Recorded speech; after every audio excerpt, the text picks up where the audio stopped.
Good day guys and welcome to another episode of Riding in Tandem. RID, Riding in Tandem, RID. With me, RM. And me, Elaine. At sa episode na to, subukan naman natin ang Photon Tornado EV. Ano, ready ka na? Parati naman eh, tara na!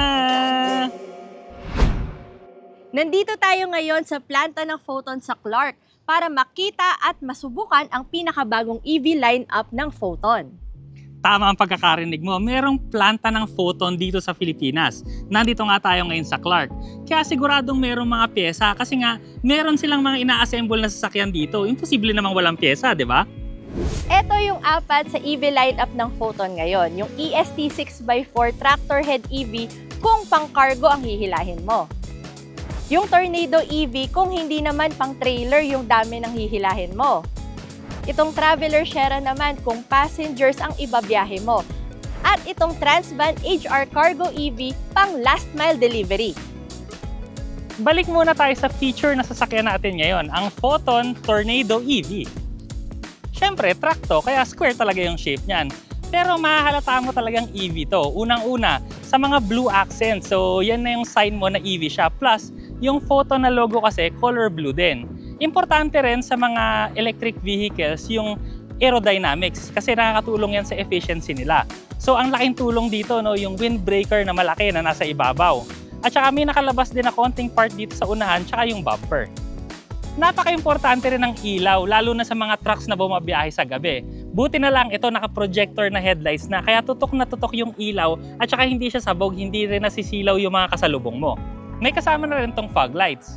Meron din siyang salamin dito sa ibabaw para kitang-kita mo yung unahan pag nagdadrive ka, lalo na sa mga tight spaces. Super flexible din itong Tornado. Pwede mong iba-ibahin yung likod, depende sa pangangailangan mo. Pwedeng drop side or pwede mo rin gawing mobile home kung gusto mo.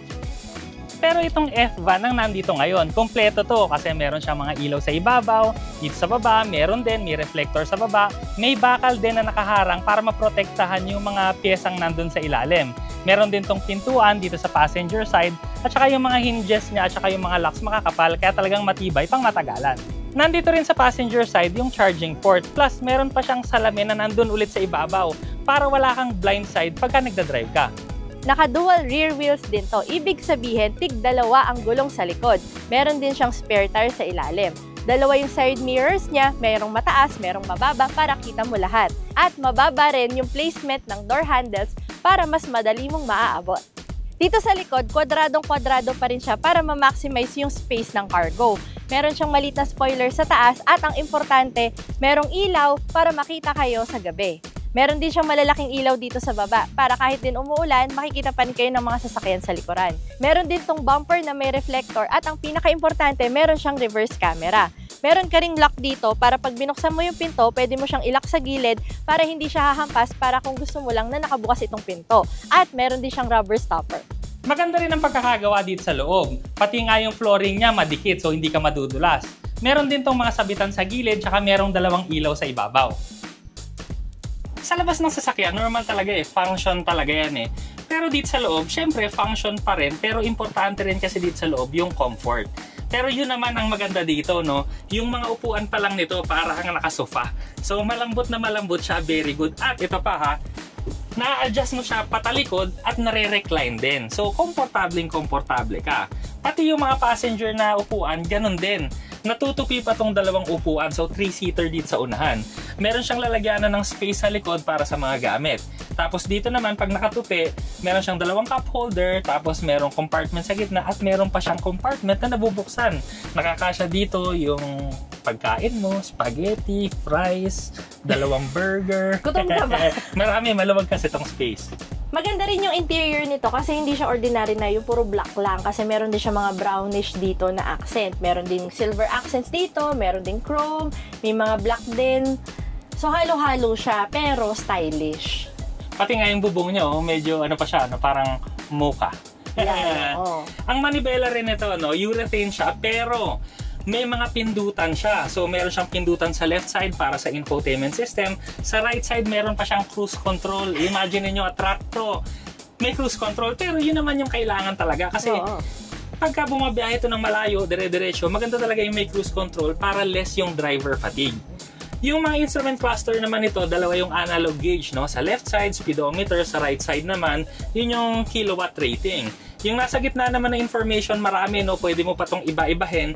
Pero nandito yung importante, yung ilang percent yung charge ng battery mo at saka yung temperature din ng battery mo. Meron din tong screen, no? At ang maganda dyan, meron din tong Bluetooth. Kaya pwede nyo ring i-connecta yung cellphone nyo. Meron din siyang kabitan dito ng micro SD at saka meron din kabitan ng USB. Tapos meron kang dalawang power supply magkabilang side. Ang aircon naman nito, manual. So madali lang siyang intindihan, no? Knobs lang siya. Tapos dalawa yung glove compartment nito. Sa pinaka right side, meron siya doon. Tapos meron din dito sa gitna. Sa ilalim din, meron siyang malaking access, no, para sa mga wirings. Para kung meron kang gustong baguhin dyan, pwede mo nang gawin doon sa ilalim. Plus, meron kasi dito mga switches na pwede mong palit-palitan ng function na depende. Kunwari, gusto mong mag-ref van sa likod, pwedeng maglagay ka dito ng switch. Or kung ano man yung application na gusto mong ilagay, ang dami ditong open na pwede mong lagyan ng mga switches. Sa taas, ang lalaki rin ng mga visor niya kasi malaki rin naman kasi yung bintana. Pero dito sa driver side, meron ka pang extra compartment na merong net. So, pwede kang maglagay dyan ng mga kung ano-ano mong gamit. Tapos, hindi siya mahuhulog sa'yo. Tsaka maganda kasi ito, easy access, no? Para kunwari, yung papeles mo nitong truck or nung cargo mo, i-shoot mo na lang dito. Tapos pagka may checkpoint, kunin mo lang din dito, mabilisan yung access mo. Maganda rin ha, kasi napakalakas ng aircon nito. Kakawan ko nga lang nito, pero ang ganda na ng aircon niya. Number 1 lang yan, pero malamig na. Truck to ha, pero naka-power windows to, dipindot lang, at saka power lock din yung mga pintuan. So, hindi mo na i-reach sa kabila para ilak yung kabilang pintuan. Dito mo na lang, pindutin mo lang, lock. Lock na yun. Unlock. Yun na yun. Diba? Napakagandang function din ito dahil nga electric siya.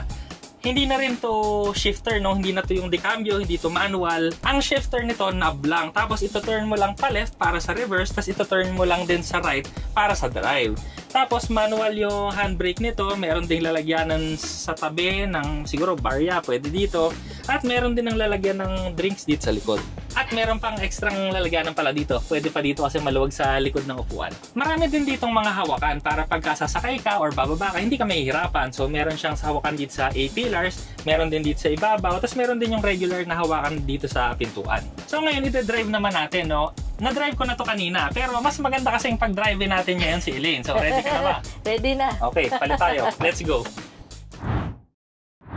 Ito na, truck driver for a day. Ang tanong, kaya ko ba to? Kakaalaman tayo. Tara, tingnan natin. Confident naman ako eh. Wow! Yan. So, una kong napansin, ang steering ha. Diyos ko, mas magaan pa compared mo doon sa ibang pickup dyan. Partida truck to ha. Ayun o, dali lang ng iliko. Yun nga lang mga katandem, ang titingnan nyo lang dito kasi, yung yung haba niya. Yun lang ang kanyang dapat tatansyahin yung maigi. Dahil syempre, doon ka sasabit sa gilid pagka hindi mo ikinabig muna sa bago ka lumiko. So, obstacle number 1, no? Nakashoot si Elaine, no? Hindi tayo sumabit sa gilid. Hindi, kasi basic. Isa rin kasi sa maganda dito, no? Meron siyang mirror 360 combo. Kasi dito sa truck na to, makikita mo talaga lahat ng side para kang naka 360 camera. Kasi sa unahan, meron siyang salamin na makikita mo yung unahan ng truck. Sa left side at right side, syempre meron siyang side view mirrors na merong wide view at saka merong mas malaking view. Plus, meron ka pa ng salamin dito sa ibabaw ko, dito banda. So, makikita mo naman dyan yung mga sasakyan na nandito sa gilid. So, wala kang blind spot. Plus, meron din tong reverse camera. Kaya talagang 360 view mo ng sasakyan, kita mo. Correct. Ang kailangan lang talaga makatandem, masipag kang magtitingin-tingin. Kasi, syempre, para makita mo kung ano yung mga pwede mong tamaan or kung meron kang masasanggian, ganyan. Yun lang naman. Actually, kaya mo ng isang kamay yung steering nito. Ngayon. Ito. May konting, kamusta ang... Wow! Actually, wow, ang laki ng binagsakan natin pero okay dito sa interior, no? Komportable siya. So, very, very, very good. Very nice. Oo, maganda to pagka malayo yung babiyahin mo, hindi ka mapapagod masyado kasi komportable yung ride. Pero kamusta naman yun yung, mamembreno ka papunta sa gate, kamusta yung preno tsaka yung accelerator? Wait lang. Ayan, mamembreno. Ay! Konting tapak lang na, kagat na. Hindi mo kailangang hindi malalim ang kagat ng preno nito. Konti lang, mararamdaman mo na yung preno. So, dinrive ko rin naman to kanina, no? Pero yun nga, hindi ka maninibago, no? So, hindi kasi siya kagaya ng ibang mabibigat na sasakyan na pag namreno ka, yung parang dumadaos-dos pa rin yung sasakyan pa forward.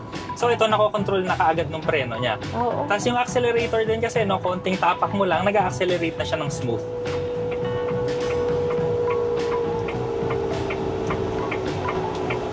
Ito pa, malalim to eh. Boosh. Ayun. Sa usapang battery naman, no? Ang battery nito, lithium iron phosphate. So, yan yung pinaka-safe na battery ngayon. So, very good yung choice din nila. Plus, syempre, ito yung mga tatanungin ng mga taong nanonood siguro ngayon. Syempre, truck to. Gaano ba kalayo yung tatakbuhin yan? So, ito, no? Ang driving range nito, 208 kilometers. Pero, ang pagkuha daw ng photon dito sa driving range na to, ito yung full capacity. So, puno yung likod niya ng mga gamit. So, kaya niyang tumakbo ng 208 kilometers. At ang charging nito, pag fast charger, kasi meron siyang DC tsaka AC charger, parehong present. So, yung fast charger nito, pwedeng 1 to 2 hours lang, completely na full charge ka na kaagad. So, ang galing-galing nun kasi 'di ba, habang naghihintay ka o habang nagdi-diskarga ka ng mga gamit mo o habang nagkakarga ka, pwedeng nagcha-charge ka na, full charge ka na naman ulit, 'di ba? 2 hours lang. 1 to 2 hours pala. Pag nag-lunch break kayo, may pag charge ka na. Pero just in case na walang fast charger, no, AC charger lang, so pwede pa rin. So, meron pa rin siyang GBT. So yun na, napakadali mo na mag-drive kasi yung manibela mo, naka-power steering, tapos tilt and telescopic pa to, ha? O imagine mo, ibang kotse nga, hindi nga tilt and telescopic eh. Ito, tilt and telescopic. Tinitingnan ako ng mga tao. Sabi mo, kaya nagdadrive yung babae. So yung warranty naman natin, dahil nga EV to, 5 years yung warranty nito or 200,000 kilometers sa electric components. Doon naman sa chassis, 3 years warranty or 100,000 kilometers, whichever comes first. So, sulit na yun. Plus, yun yan, sa usapang pyesa, nandito tayo ngayon sa Photon Philippines, no? Pero mag-U-turn muna si Elaine at kamustahin natin ang turning radius ng Tornado. Kamusta ba? Eto na. May island doon, ha? Ba? Oh, ha? Oh, diba? Parang pick up lang din yung turning radius. Very good yan, very good. Oo nga. Parang nababali yung truck sa gitna parang lumiliko. So, sa usapang pyesa nga, yan, papasok tayo ngayon sa gate ng Photon Philippines dito sa Clark. So, ibig sabihin nito, may planta tong Tornado dito sa Pilipinas, which means na lahat ng pyesa para mabuo to, nandyan sa loob ng plantang yan. Kaya, imposibleng walang pyesa ang Photon dahil dito nga ginagawa. Ayan, papasok na tayo sa Photon Philippines. At isa pang advantage nito, lahat ng mga nagtatrabaho dito, mga Pilipino rin, nasa 1,000 ang nagtatrabaho sa Photon. Mga 2,000 to 3,000 employees yata yan employed ng Photon. Na very good yun kasi napakalaking tulong sa ekonomiya yun ng Pilipinas. So, pag bumili ka nito, nakakatulong ka rin doon sa mga Pilipino na nagtatrabaho sa Photon dito sa Pilipinas. Yung building na nandoon, yun, yung gray na yan, nandyan yung part center nila. So, makikita mo dyan lahat ng mga pyesa nila. Tapos yung sumunod naman, yun yung assembly plant nila. So, magkahiwalay pa yan, nandyan pareho. Pero yung isang linya kasi, puro mga trucks, tapos yung isang linya naman sa mga van nila. Galing na photo, no? Approve. Pag umaatras ka nga pala dito, hindi lang siya reverse camera. Meron din tong reverse sensor, parking sensor. So, madadalian ka talaga dito, 360 view. Plus may sensors pa. Tsaka ito lang yan, mga katandem. Kung kinaya kong i-drive to, kaya nyo rin. Yun lang yun. Oo. Tapos nga pala, ang capacity nito ng battery, bali 81.14 kWh yung battery niya. Yun yan, meron siyang AC charging at saka DC charging. So sa AC charging niya, 9 to 10 hours yung charging. Pero yun nga, sa fast charging niya, 1 to 2 hours lang. Pero ito yung pinaka-importanting dahilan kung bakit kukuha ka ng EV ng Photon, So, nag-case study kasi sila nito. Lumalabas doon na makakatipid ka ng 50 to 60% sa running costs mo dito sa truck ng Tornado. So, ibig sabihin niya, dahil nga mas mura yung kuryente, mas efficient yung kuryente. Pag na-traffic ka, hindi rin siya kakain masyado ng kuryente dahil aircon mo lang yung gagana. So, pag pinagsama-sama yun, plus less pa yung parts nito dahil electric vehicle nga, unlike sa mga diesel na mas maraming mga moving parts, lalo na dun sa engine side niya. Ito kasi, fewer din. So, fewer parts, fewer din yung masisira, fewer din yung maintenance, wala nga tong oil eh. So, pinagsama-sama na lahat yun, no? Makakatipid ka ng mga 50 to 60%. So, kung nagbe-business ka at gusto mong makatipid para syempre, mas matipid ka, mas marami ka rin kita, eh, pwedeng-pwede sa itong photon na EV. Diba? Sino ba namang businessman ang ayaw kumita? Tayo ba? Ano bang business pwede dito? Marami dito. Maraming pwede ikarga eh. Kasi, di ba, yung likod kasi nito, pwede mong iba-ibahin. Pwede siya aluminum van, kagaya nito, pwede kang mag-deliver. Gusto mo na ba? Pwede na. Oh, di ba? Kung gusto mo furniture, pwede rin. Napakarami, no? Sobrang flexible nitong Tornado na EV. Tapos makakamura ka pa sa paggamit nito in the long run. Kaya pala yung preno niya, no? Kaya pala maganda yung response kasi yung brake clearance nito auto-adjusting din. So, yun, nag-a-adjust na siya, no? Pag numipis, nag-a-adjust na siya. Kaya yung preno mo, same lang yung feel. Teka, gusto niyo ba i-atras? O, i-atras pa natin. O, yan. Kunyari, ano ko dito. Oh, Don. Saan? Don. Ayan, dyan may park. Saan? Sa pagitan ng truck tsaka ng van. Paharap. Palikod. Paatras. Oh, patras. O, yan. Ngayon mga katandem, no, dahil nga ginaganahan yata si Elaine mag-drive dahil madali, dyan niya ipapark sa pagitan ng van tsaka ng truck. Parang daredevil yung dating. Titignan natin kung kakayanin ba niya o mapapahiya siya ngayon. Huwag naman. Yabang eh. Sige, tingnan natin ngayon ang galing niya. Tingnan natin. Ito naman. Wala kayong bilib sa akin eh. Diba? Kita nung camera, oh. Kita sa camera. Panis. Pag ito na-shoot ko talaga, huyo ka sa akin. Huyo ka talaga. Wow, Hanet. Oh, pantay pa yan. Wow, mga katandem ah. One take nakuha, mag-park. Very good.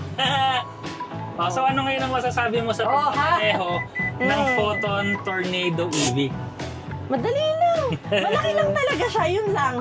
Pero aside from that, madali na lahat kasi magaan to. Magaan din yung preno niya. Madaling tapakan lang. Tapos yung acceleration naman niya, dire-diretso lang. Yun na. Hindi ka pahihirapan ito. Pero yun talaga yun, no? One click o naipasok sa parking. Well, ito lang tayo eh.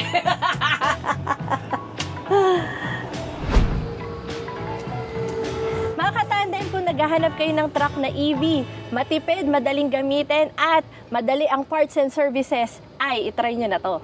At saka bottom line pala dito, no? Kung gusto nyo talaga ng mababa yung running costs nyo, makatipid kayo in the long run, pwedeng-pwede sa inyo to. Kaya kung ako sa inyo, pumunta na lang kayo sa pinakamalapit na Photon sa inyo at mag-inquire na lang kayo nitong Photon Tornado. Maraming salamat sa panonood. Sana nag-enjoy po kayo at may natutunan kayo sa video namin. O, next video na! RIT, riding in tandem. RIT, riding in tandem. RIT, riding in tandem. Siksik na impormasyon mula kay RM at Elaine.